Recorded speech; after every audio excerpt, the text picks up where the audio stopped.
Hello students, आपका एक बार फिर से स्वागत है आपके अपने यूट्यूब चैनल लहरे सर ऑनलाइन क्लासेस में। क्लास 4 सब्जेक्ट पर्यावरण, अध्याय 6। पाठ का नाम है नाव चली भाई नाव चली। ठीक है, चलिए पाठ शुरू करते हैं। देखिए ये चित्र में क्या दिख रहा है। एक बच्चा जो है पानी में अपना कागज़ का नाव चला रहा है। ठीक है, क्या तुमने कभी कागज़ की नाव बनाई है? हम भी तुमको एक नाव बनाना सिखाते हैं। तो इस पाठ में हम क्या सीखेंगे? एक नाव बनाना सीखेंगे। हो सकता है कि तुम इसे पहले से ही जानते हो, फिर भी आओ सब मिलकर नाव बनाते हैं और पानी पर तैराते हैं।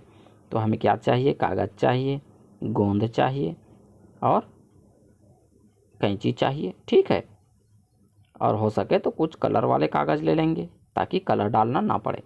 ठीक है, चलिए पेज पलट लेते हैं।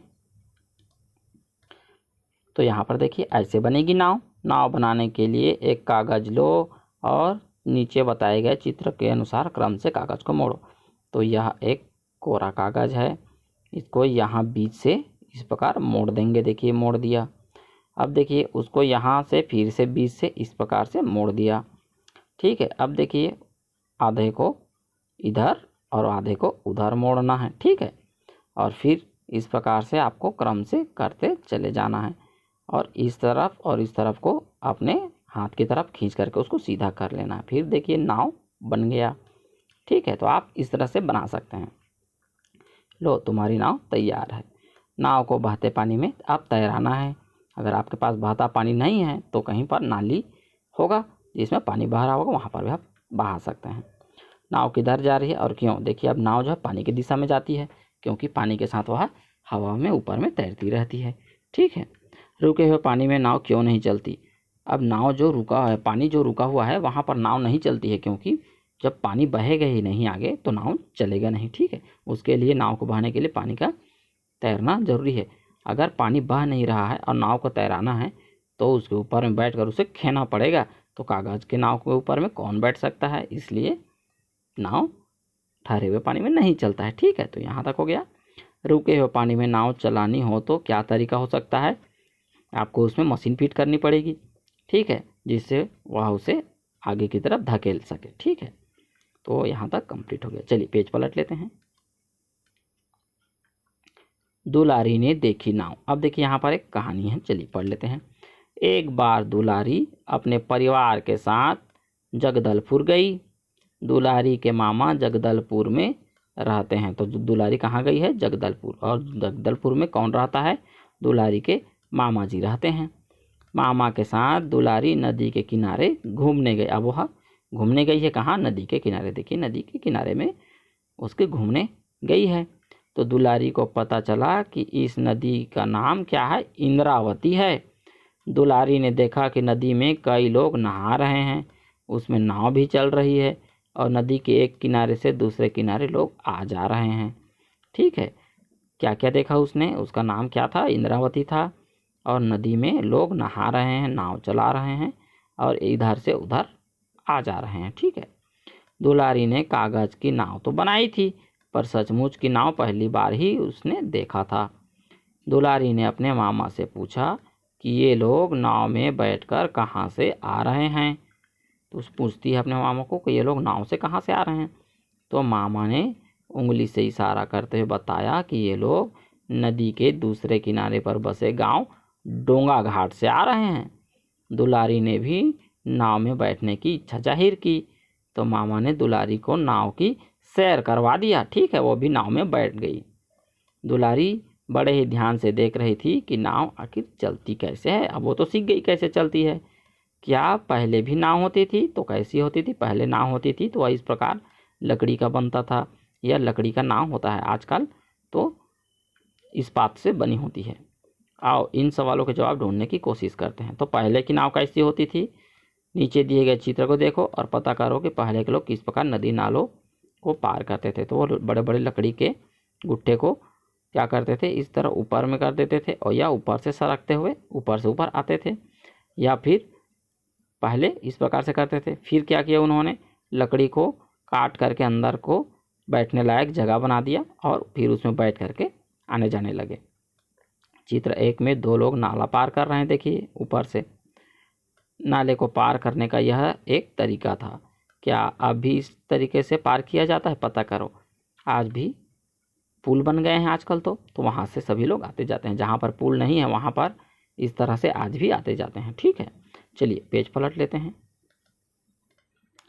देखिए चित्र 2, जब वो ऊपर से आना जाना कर रहे थे, उसके बाद उन्होंने एक लकड़ी को पानी में तैरते हुए देखा, तो उसमें फिर बैठ करके भी आने जाने की कोशिश करने लगे। मगर क्या था, उसमें यह जो लकड़ी था वह घूम देता था, जिससे पलट जाते थे और पानी के अंदर में गिर जाते थे, है ना। तो इस चित्र में आदमी नदी में कैसे जा रहा है, तो वह बहते हुए जा रहा है। इसमें खोने का कोई साधन नहीं होता था। तो क्या होता था, वह पानी जिस दिशा में जाता वह उसी दिशा में आदमी भी मुड़ जाता था और वह सही दिशा में नहीं जा पाता था। फिर उन्होंने क्या किया, यहाँ मुड़ मुड़ के आदमी जब पानी में डूब जा रहा था तो उसमें उन्होंने 3-4 लकड़ी को बांध दिया, ताकि वह घूम करके आदमी को न गिरा पाए, और वह सही साबित हुआ। देखिए यहाँ पर उन्होंने 4 बड़े बड़े लकड़ी को बांध दिया है और उसके ऊपर में खड़े हो गए हैं।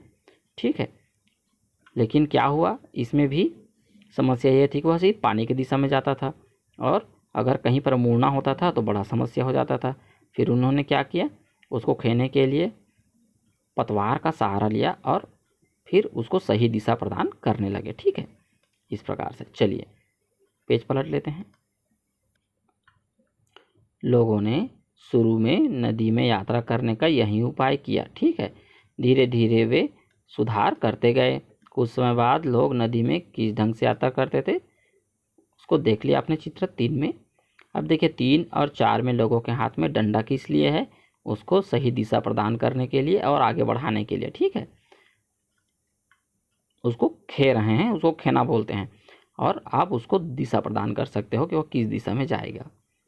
इस चित्र को ध्यान से देख लिए। ठीक है, लोगों ने नई नई बातें सोचते हुए, कोशिश करते हुए एक सुंदर नाव बनाई। अब देखिए फिर उसको गड्ढा करके उसमें बैठ करके आराम से आ जा रहे हैं। ठीक है, यह नाव कैसे बनाई गई है, तो एक लकड़ी को अंदर से छेद करके बनाई गई है। क्या तुम सोच सकते हो कि गहरी नदी में इनमें से कौन से तरीके से यात्रा किया जा सकता है, तो गहरी नदी में यह एकदम परफेक्ट है। ठीक है, चलिए पेज पलट लेते हैं। सोचो और बताओ, अब आपको बतानी है। अब बताओ कि तब से अब तक के नाव में क्या क्या सुधार बदलाव हुए। पहली क्या था, डंडे और लकड़ी से बनाए जाते थे, फिर उसमें छेद करके बनाए गए। अब देखिए आजकल के नाव बड़े बड़े बनते थे, जिसमें बड़ा बड़ा घर भी रहता है। ठीक है, और क्या है, उसमें मशीन लगा होता है ना, और वो उसको खेने की ज़रूरत नहीं पड़ती है। मशीन चालू करने पर वह अपने आप आगे बढ़ती रहती है। आजकल किस किस प्रकार के नाव पानी जहाज़ चलाते हैं, देखिए स्टीमर है, पानी जहाज़ है, बड़े बड़े, है ना। तो इसको बना करके आप यात्रा करते हैं, बहुत लंबा लंबा भी यात्रा इसमें कर सकते हैं। तो अब हमने क्या सीखा, नदी पार करने के लिए किन किन साधनों का उपयोग किया जाता है। तो उसके लिए नदी पार करने के लिए क्या क्या, पुल का उपयोग करते हैं, या फिर पानी जहाज़ या स्टीमर का उपयोग करते हैं, नाव का भी उपयोग करते हैं। नाव चलाने वाले को हम किस नाम से पुकारते हैं, तो उसे हम नाविक कहते हैं, नाविक, नाविक। ठीक है, लिखित में पुराने समय में नाव किससे बनाई जाती थी, तो पुराने समय में लकड़ी से बनाते थे। पुराने समय की नाव और आजकल की नाव में क्या अंतर है, पुराने समय की नाव लकड़ी से बनाई जाती थी, आजकल के नाव इस्पात से बनाई जाती है ना, और वो हाथ से खेने वाले होते थे, आजकल मशीन से इसका खेने का काम करते हैं, जिससे आगे बढ़ती है और दिशा प्रदान की जाती है। उसमें स्टीयरिंग फिट रहता है, जैसे कार, ट्रक और बस में होता है उसी प्रकार से। और जो लकड़ी का होता था उसमें वैसा नहीं होता था, पतवार से ही उसमें दिशा प्रदान करना पड़ता था। यदि नाव और पानी के जहाज़ नहीं होते तो क्या कठिनाई होती। यदि नाव और पानी के जहाज़ नहीं होते तो हम एक स्थान से दूसरे स्थान नहीं पहुंच पाते, हमें घूम करके जाना पड़ता। ठीक है, और जहाँ पर रास्ता नहीं है वहाँ पर तो हम पहुंच ही नहीं पाते।